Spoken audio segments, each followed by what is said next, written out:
Hi friends, எல்லாருக்கும் வணக்கம். இப்போ நம்ம சூப்பரான டிசைன் தான் பார்க்க போகிறோம். இதுக்கு நம்ம கேன்வாஸ் யூஸ் பண்ணி தான் தைக்க போகிறோம். தச்சு படிமான தையல் போட 1 இன்ச்சு, ப்ளவுஸோட ஹைட்டு 15 இன்ச்சு, கழுத்து அகலம் 2.5 இன்ச்சு, ஷோல்டர் 3.5 இன்ச்சு, ஆம்கோல் 6 இன்ச்சு, மார்பு அளவில் ஒரு பகுதி 10 இன்ச்சு, தையலுக்காக ஒரு 1.5 இன்ச்சு எடுத்துக்கலாம். பின்கழுத்து உயரம் பார்த்திங்கன்னா 10 இன்ச்சு. இப்போ இதை நம்ம தனியாக எடுத்து வச்சிடலாம். இப்போ நம்ம கேன்வாஸில் தான் நெக்கோட ஷேப் நம்ம வரைய போகிறோம். கழுத்து அகலம் பார்த்திங்கன்னா 2.5 இன்ச்சுக்கு மார்க் பண்ணிக்கலாம். உயரம் பார்த்தீங்கன்னா 10 இன்ச்சில் மார்க் பண்ணி இந்த மாதிரி நம்ம பாக்ஸ் நம்ம போட்டுக்கலாம்.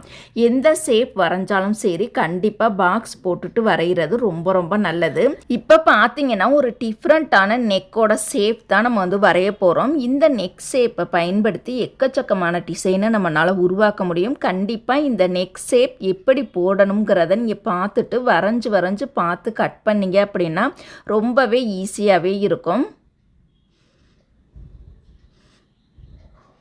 இது போல் பாருங்கள், 10 இன்ச்சு ஹைட்டில் இந்த மாதிரி நம்ம போட்டிருக்கோம். எப்போதுமே கீழே அகலம் ஒரு 3/4 இன்ச் அல்லது 1 இன்ச் அகலத்தில் நம்ம போட்டால் தான் அதோட ஷேப் நம்மளுக்கு ரொம்பவே தூக்கி காமிக்கும்.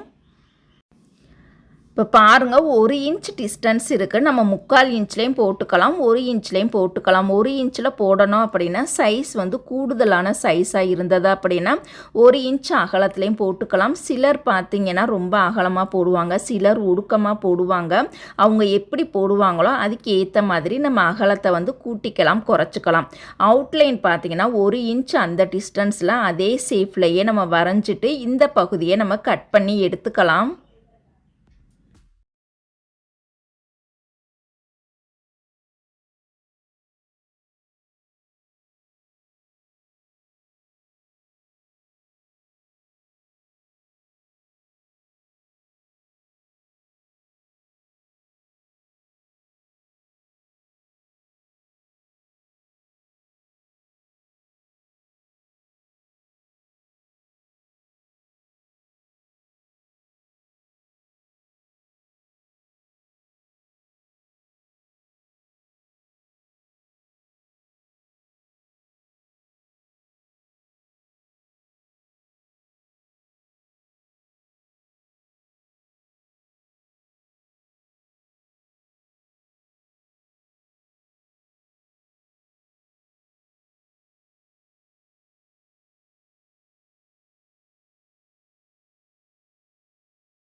இப்போ 2வது லைன் தைக்கும் பொழுது அதே ஒரு நூல் கேப்லேயே நம்ம தையல் போட்டுக்கலாம்.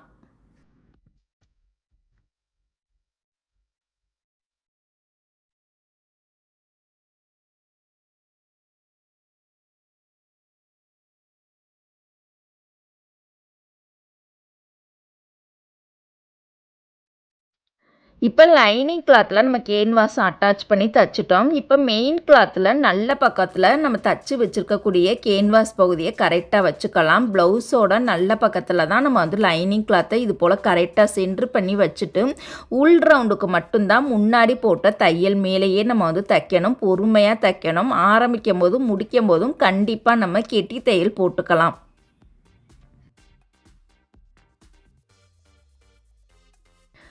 இப்போ நம்ம அழகாக தச்சு முடிச்சிட்டோம். இப்போ நடுவில் இருக்கக்கூடிய எக்ஸ்ட்ரா கிளாத்தை நம்ம கட் பண்ணி எடுக்கணும். இப்போ நம்ம கேன்வாஸ் பயன்படுத்தியிருக்கனால கரெக்டாக ஒரு 1/4 இன்ச் மட்டும் டிஸ்டன்ஸ் விட்டுட்டு மீதி இருக்கக்கூடிய பகுதியை இந்த மாதிரி நம்ம கட் பண்ணி எடுத்துக்கலாம்.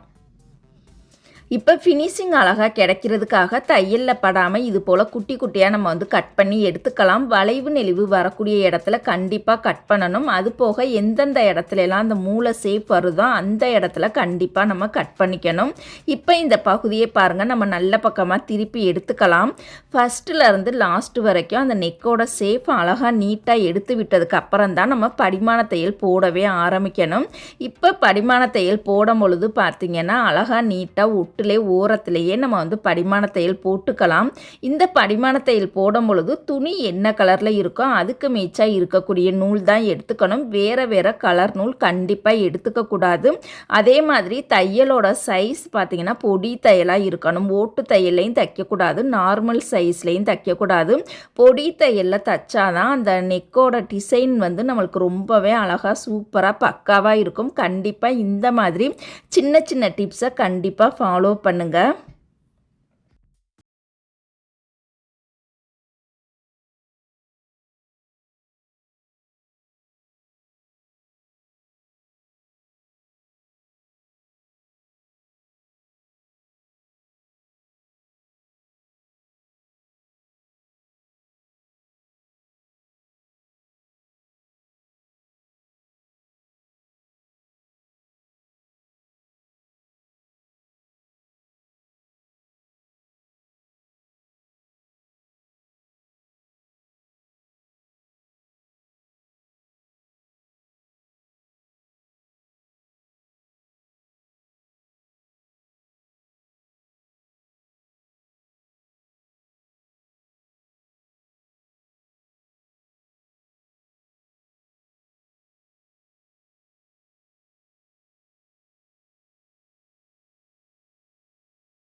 இப்போ இந்த மாதிரி வந்து நம்ம 2 சைடுமே லைன் வந்து நம்ம போட்டுக்கலாம்.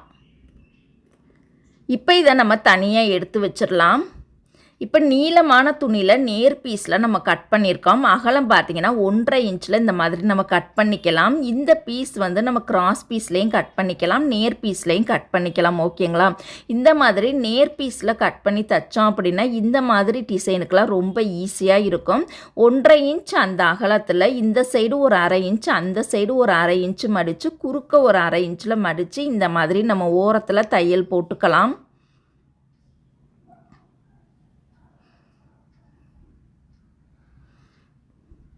இப்போ இந்த ஓரத்தில் நம்ம வந்து இன்னொரு தையல் வந்து போட்டுக்கலாம்.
இப்போ நம்ம பிசிறு பகுதியை கட் பண்ணி எடுத்துக்கலாம். தையலை ஒட்டியே கட் பண்ணாமல் தையல் பகுதியிலேருந்து ஒரு 2 நூல் மட்டும் டிஸ்டன்ஸ் விட்டுட்டு மீதி இருக்கக்கூடிய அந்த பிசிறு பகுதியை நம்ம கட் பண்ணி எடுத்துடலாம். அதே மாதிரி இந்த சைடுமே பாருங்கள், நம்ம வந்து கட் பண்ணி எடுத்துக்கலாம். இப்போ சென்டரில் பாருங்கள் ரொம்பவே சூப்பராக இருக்குது. இப்போ மேலே பார்த்தீங்கன்னா நம்ம 2 லைனில் லேஸ் கொடுத்து தைக்க போகிறோம். இதுக்கு நான் கோல்டு கலர் பட்டை லேஸ் தான் எடுத்திருக்கேன். கழுத்தை ஒட்டியே நம்ம வந்து தைச்சிக்கலாம். ஆரம்பிக்கும் போதும் இந்த மாதிரி நம்ம தைச்சிட்டு முடிக்கும் போது பார்த்தீங்கன்னா நம்ம லைன் போட்டிருந்தோம் அப்படின்னா கண்டிப்பாக ஒரு 1/2 இன்ச் 3/4 இன்ச் எக்ஸ்ட்ரா விட்டுட்டு தான் அப்படியே தையல் போடும்பொழுது அந்த கோட்டு மேலே ஆரம்பிக்கணும். இப்போ லேஸுக்கு மேட்சாக இருக்கக்கூடிய நூல் தான் எடுத்துக்கணும். வேறு வேறு கலர் நூல் வந்து யூஸ் பண்ணக்கூடாது. இப்போ ஒரு லைன் வந்து நம்ம தச்சு முடிச்சிட்டோம். 2வது லைன் தைக்கும் பொழுது கரெக்டாக ஒரு 1/2 இன்ச் டிஸ்டன்ஸ் விட்டு தான் தைக்கணும். ஒருவேளை 1/2 இன்ச் டிஸ்டன்ஸில் நம்ம நேராக தைக்கல அப்படின்னா கண்டிப்பாக லைன் போட்டுட்டு அந்த லைன் மேலே தைச்சிங்க அப்படின்னா நம்மளுக்கு ஒரே அளவாக சேமாகவே கிடச்சிரும். ஆரம்பிக்கும் போதும் முடிக்கும் போதும் நம்ம 1/2 இன்ச்சு பிசிறு விட்டுட்டே நம்ம வந்து தைக்கவே ஆரம்பிச்சுக்கலாம். இப்போ எக்ஸ்ட்ரா பிசிறு லேஸை நம்ம வந்து கட் பண்ணி எடுத்துக்கலாம். தையலுக்கு வெளியில் இருக்கக்கூடிய எக்ஸ்ட்ரா பிசிறு லேஸை நம்ம கட் பண்ணி எடுத்துக்கலாம். இப்போ ஒன் சைடு வந்து நம்ம டபுள் லைன் லேஸ் கொடுத்து தைச்சிட்டோம். அதே மாதிரியே இந்த சைடுமே தைக்கணும். இந்த லேஸை பயன்படுத்தி தைக்கும் பொழுது கரெக்டாக கழுத்தை ஒட்டியே தைக்கணும். தைக்கும் பொழுது அந்த லேஸ் வந்து அந்த சைடும் இந்த சைடும் நகண்டு வந்துடக்கூடாது. கரெக்டாக கழுத்தை ஒட்டியே தைக்கணும். இப்போ அப்படியே பாருங்கள், நேராக தையல் போட்டு அந்த கோட்டு மேலேயே நேராக தையல் போட்டு இந்த ஓரத்தில் இன்னொரு தையல் நம்ம போட்டுக்கலாம்.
இப்ப கழுத்து சைடு பார்த்தீங்கன்னா, லேஸுக்கு பக்கத்திலேயே ஒரு 1/2 இன்ச் டிஸ்டன்ஸ்ல இந்த மாதிரி லைன் வந்து நம்ம போட்டுக்கலாம். லைன் போட்டா மட்டும் தான் நம்மளுக்கு ஒரே அளவா சேமாவே கிடைச்சிரும். இந்த கயிறு பகுதிய நேரா மடிக்காம அப்படியே கிராஸா நம்ம மடிச்சு தச்சு வரணும். மடிக்கும் பொழுது நேரா மடிச்சுக்கணும். தைக்கும் பொழுது பார்த்தீங்கன்னா, நேரா வச்சு தைக்காம கிராஸா நம்ம வச்சு தைக்கணும்.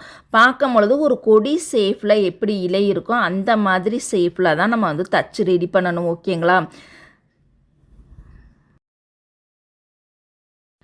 டிஸ்டன்ஸ் பார்த்தீங்கன்னா, ஒரு 1/4 இன்ச் மட்டும் தான் டிஸ்டன்ஸ் வைக்கணும். மடிப்பு பகுதியோட அதோட ஹைட்டு பார்த்தீங்கன்னா, 1/2 இன்ச் டிஸ்டன்ஸு. ஒவ்வொரு கயிறு பகுதியும் மடிச்சு தைக்கும்பொழுது தான் அடுத்தடுத்து நம்ம தைக்கிறனால டிஸ்டன்ஸ் வந்து 1/4 இன்ச் வச்சாலே போதுமானது. ஒரு பாசி தைக்கிற அளவுக்கு கேப் இருந்தாலே போதுமானது. ரொம்ப 1/2 இன்ச் டிஸ்டன்ஸில் வச்சுட்டோம் அப்படின்னா, ரொம்ப டிஃப்ரெண்ட் வந்து தெரியும். அதனால 1/4 இன்ச் டிஸ்டன்ஸில் வரிசையாக லைனாகவே நம்ம தச்சுக்கலாம். கிராஸாக தைக்கணும். ஓகேங்களா?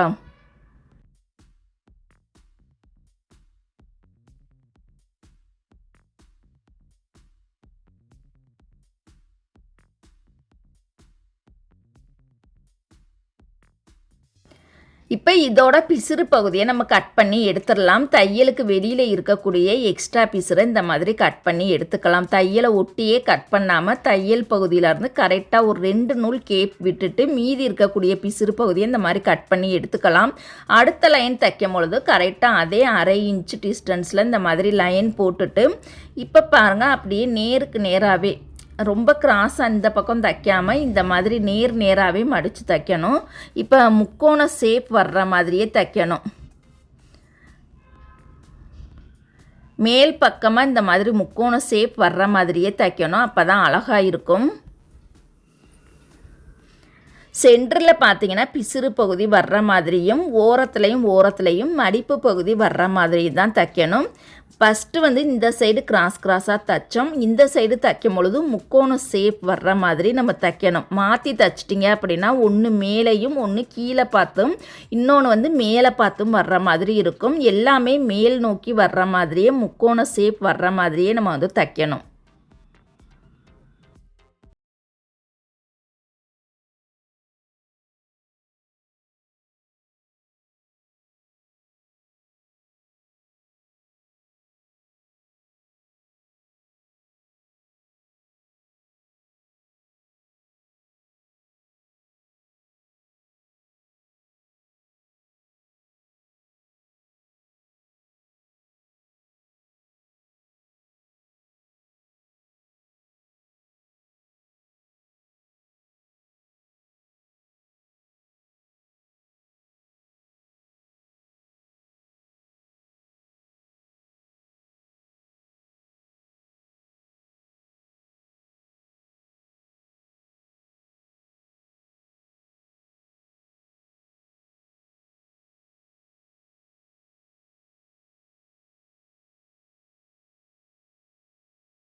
சைடுமே அழகாக நீட்டாக நம்ம தச்சு முடிச்சிட்டோம். இப்போ இந்த இடத்துல பிசுரை மறைக்கிறதுக்காகவும் அழகுக்காகவும் லேஸை நம்ம பயன்படுத்தி தச்சுக்கலாம். பாருங்கள், லேஸ் வந்து அதே கோல்டு கலர் லேஸ் தான். இந்த லேஸை பயன்படுத்தும் பொழுது அந்த சென்டரில் இருக்கக்கூடிய 2 பிசுறு பகுதியும் தையல் பகுதி எதுவுமே வெளியில் தெரியக்கூடாது. அழகாக நீட்டாக நம்ம வந்து கவர் பண்ணி தச்சுக்கலாம்.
இப்போ சைடில் பார்த்தீங்கன்னா நம்ம வந்து ஒவ்வொரு பாசியாக வச்சு தச்சு ரெடி பண்ணிக்கலாம். இதை நீட்டாக அயன் பண்ணி எடுத்துக்கலாம். இந்த டிசைன் பிடிச்சிருந்தது அப்படின்னா லைக் பண்ணுங்கள். உங்களுடைய கருத்துக்களை கமெண்ட் பண்ணுங்கள். தேங்க்யூ.